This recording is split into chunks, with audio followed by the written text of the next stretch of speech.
Hello दोस्तों।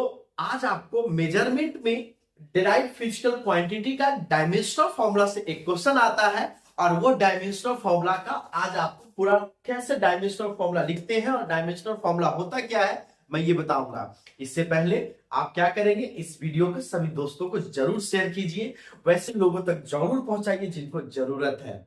चलिए अब स्टार्ट करते हैं डायमेंशनल फॉर्मूला। डायमेंशनल फॉर्मूला देखा गया है कि आपके एग्जाम में जरूर एक क्वेश्चन तो फिक्स होता है। अगर आप एक क्वेश्चन फिक्स करना चाहते हैं तो ये कॉन्सेप्ट को समझ कर जाइएगा। देखिए, हम पिछले क्लास में पढ़े थे डिराइव्ड फिजिकल क्वांटिटी जो होता है वह फिजिकल क्वांटिटी बनता है फंडामेंटल फिजिकल क्वांटिटी से। किससे मिलकर बनता है बच्चों? फंडामेंटल फिजिकल क्वांटिटी से बनता है। अगर मैं यहां पर फोर्स लिखता हूं तो आपको यह नहीं पता है कि यह फोर्स किन किन चीजों से मिलकर बना हुआ है। ठीक है, तो ये फोर्स में कौन कौन से फंडामेंटल फिजिकल क्वांटिटी प्रेजेंट है और उसका पावर क्या है, हम इसकी बात करने वाले हैं। ये फोर्स से पता नहीं चलता है, तब हम क्या करते हैं, हम इसमें फोर्स किन किन चीजों से मिलकर बना है और इसका फंडामेंटल फिजिकल क्वांटिटी जब हम बात करेंगे, तो फोर्स की जब हम बात करेंगे तो कौन सा फंडामेंटल फिजिकल क्वांटिटी कितने पावर में इस मिला है तो ये फोर्स बना है, हम इसकी बात करने वाले हैं। अब आइए देखो, फंडामेंटल मतलब डायमेंशनल फॉर्मूला लिखने के लिए हम तीन चीजों का सहारा लेते हैं। पहले यहां पे यानी मास के लिए m रिप्रेजेंट करेंगे, m लेंथ के लिए l और टाइम के लिए बच्चों हम लोग t यूज करेंगे। क्या यूज करेंगे? टाइम के लिए हम लोग t यूज करेंगे। और इसमें जो भी पावर होगा, तो जो भी पावर, अभी पावर कुछ नहीं है तो हम 0 0 0 पावर ले रहे हैं, ठीक है ना। लेकिन अगर मान लो कि अब एग्जांपल के तौर पर मैं समझाता हूं कि अगर मान लो हमें बोलता है एरिया। एरिया मैंने क्या बोला था, ये सात को छोड़कर जो भी टर्म्स यूज होगा वो सारे फिजिकल क्वांटिटी कहलाएंगे। और अगर एरिया एरिया भी हमारा एक फिजिकल क्वांटिटी है और अगर इसका मेजरमेंट करना चाहते हैं तो एरिया का फॉर्मूला कितना होता है? एल इंटू एल, यानी एल इंटू बी होता है। तो बी भी एक प्रकार का लेंथ होता है, तो एल इंटू एल यानी कितना हो जाएगा बच्चों? L square. और आपको पता होगा कि इसका यूनिट कितना होता है? Metre square. मीटर स्क्वायर क्यों होता है? आप एक चीज को समझो, अगर लेंथ की बात करते तो वो मीटर होता है, अगर हम एरिया की बात करते हैं तो लेंथ इंटू ब्रेथ होता है, तो मीटर स्क्वायर हो जाता है, क्योंकि इसका भी यूनिट मीटर और इसका भी यूनिट मीटर, तो कितना जाएगा? Metre square. और ये भी कितना जाएगा? Metre square. अगर हम किसी वॉल्यूम की बात करेंगे, अगर हम किसी वॉल्यूम की बात करेंगे तो ये कितना जाएगा? मीटर क्यूब हो जाएगा। कितना हो जाएगा बच्चों? मीटर क्यूब हो जाएगा। ठीक है, ये क्या हो जाएगा? मीटर क्यूब हो जाएगा। ठीक है ना। तो लेंथ इंटू लेंथ जब करेंगे तो वो कितना हो गया? Metre square. कितना हो गया? Metre square. अब आते हैं यहाँ पे, ध्यान से समझने का कोशिश करोगे। अब हमसे कोई बोलेगा कि भाई एरिया का डायमेंशनल फॉर्मूला लिखो, तो एरिया में मास हमारा नहीं है तो मास पे पावर कितना हो जाएगा बच्चों? 0।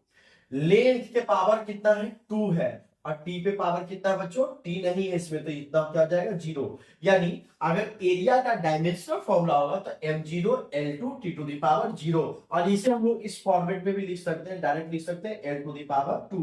ये क्या हो गया? Dimensional formula of area.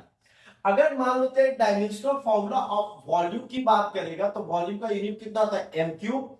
तो वॉल्यूम में कितना होता है? L into B into H होता है। तो लेंथ यानी मास इसमें नहीं आया तो मास 0 हो गया, और L to the power cube हो गया, और इसमें टाइम भी नहीं है तो ये भी कितना हो गया? 0 हो गया। ये वॉल्यूम का हमारा डायमेंशनल फॉर्मूला हो गया। कितना हो गया? वॉल्यूम का। अब बताओ, अगर हम स्पीड की बात करते हैं बच्चों तो ध्यान से लिखिएगा, स्पीड इज इक्वल टू कितना होता है? Distance upon time. तो डिस्टेंस क्या होता है? एक प्रकार का लेंथ होता है, और टाइम भी, टाइम हमारा टी हो गया। लेंथ, अब बताओ लेंथ का, लेंथ के लिए हम क्या यूज करते हैं? कैपिटल एल यूज करते हैं, और टाइम के लिए हम क्या यूज करेंगे? टी। अब अगर इसको जनरल फॉर्मेट में लिखेंगे तो क्या लिखेंगे? एल, और टी को ऊपर ले जाएंगे तो टी टू दी पावर कितना हो जाएगा? -1। T to the power -1। तो अगर इसका डायमेंशनल फॉर्मूला होगा तो क्या लिखेंगे? L to the power 1 T to the power -1, और अगर एम की जोड़ लीजिए तो M to the power 0। M to the power 0 L to the power 1 T to the power -1। ये हो गया स्पीड का डायमेंशनल फॉर्मूला। ये क्या हो गया? स्पीड का डायमेंशनल फॉर्मूला। अब अगर मान लेते हैं कि वेलोसिटी का डायमेंशनल फॉर्मूला की बात करेंगे तो वेलोसिटी क्या होता है? Displacement upon time. क्या हो जाता है? Displacement upon time. डिस्प्लेसमेंट भी होता है एक प्रकार का, लेंथ और टाइम का टी होता है, और इसको अगर लिखेंगे तो L T to the power कितना हो जाएगा -1, L T to the power -1। अब अगर हम लोग यहाँ पर लिखेंगे तो यहाँ पर मास है बच्चों, तो मास इसमें नहीं है, एल है बच्चों तो हाँ बाबू पावर 1 है, टी है बच्चों तो टी टू द पावर -1 है, टी टू द पावर कितना बच्चों -1 है। अगर मान लेते हैं कि एक्सेलरेशन की बात करते हैं, ठीक है ना, एक्सेलरेशन की बात करेंगे तो एक्सेलरेशन क्या होता है, change in velocity divided by time. Change in velocity का मतलब क्या होता है, वेलोसिटी होगा, अगर चेंज इन वेलोसिटी मतलब क्या, फाइनल वेलोसिटी से इनिशियल वेलोसिटी को माइनस करेंगे, तो फाइनल वेलोसिटी हमारा हो गया v, मतलब v minus you divided by T. और v में से अगर एक वेलोसिटी में से अगर दूसरे वेलोसिटी को माइनस किया जाएगा तो वेलोसिटी ही बचेगा, यानी अगर इसको डायमेंशनल फॉर्मूला लिखेंगे तो v बाई टी हो जाएगा।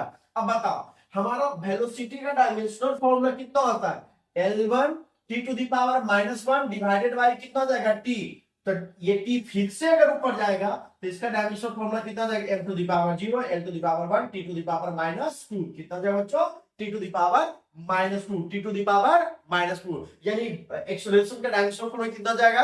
अभी तक एक्सेलरेशन तक में मास का एंट्री नहीं हुआ है, मास का एंट्री नहीं हुआ है। चलो स्पीड का डायमेंशनल फॉर्मूला, स्पीड का dimensional L1 t to the power -1, L1 t to the power -1, इसीलिए इसका यूनिट है मीटर पर सेकेंड, मीटर पर सेकेंड। स्पीड का यूनिट कितना होता है, मीटर पर सेकेंड। लेंथ पे पावर 1 है तो मीटर है, t टू द पावर -1 है तो सेकेंड पे पावर -1 है, ठीक है ना। फिर अगर बात करें वेलोसिटी, तो वेलोसिटी और स्पीड का तुमसे ये भी पूछेगा किस फिजिकल क्वांटिटी का डायमेंशनल फॉर्मूला सेम होता है, तो स्पीड और वेलोसिटी का डायमेंशनल फॉर्मूला सेम होता है, और डायमेंशनल फॉर्मूला सेम होगा तो उसका यूनिट भी, यानी उसका यूनिट का मेजरमेंट भी जो होगा वो क्या हो जाएगा बच्चों, सेम हो जाएगा। अब एक्सेलरेशन का डायमेंशनल फॉर्मूला में क्या डिफरेंस हो गया, m to the power 0, velocity में भी m टू द पावर 0 था और एक्सेलरेशन भी m टू द पावर 0 था, l पे पावर 1, और यहां पर सिर्फ क्या हो रहा है, t टू द पावर -2। काहे हुआ t टू द पावर -2, क्योंकि वेलोसिटी अपॉन टाइम हो गया। अब वेलोसिटी का डायमेंशनल फॉर्मूला क्या था बच्चों, l to the power 1 t to the power -1 divided by t, divided by t। जब t माइनस में एक और ऊपर जाएगा तो -2t हो जाएगा, -2t हो जाएगा, ठीक है बच्चों। इतना आप पढ़कर आइएगा अच्छे से। आप ध्यान से देखो एक चैप्टर जो है ना मैक्सिमम मतलब आपको 7 दिन में पूरा पॉलिटेक्निक का सिलेबस कंप्लीट करवाना है, इसलिए मैं बहुत फास्ट बोल रहा हूं।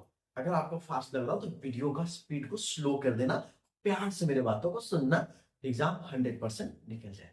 मिलते हैं बच्चों नेक्स्ट वीडियो में, और दोस्तों जरूर से जरूर शेयर करें अपने दोस्तों के पास। थैंक यू बच्चों, जय हिंद जय भारत।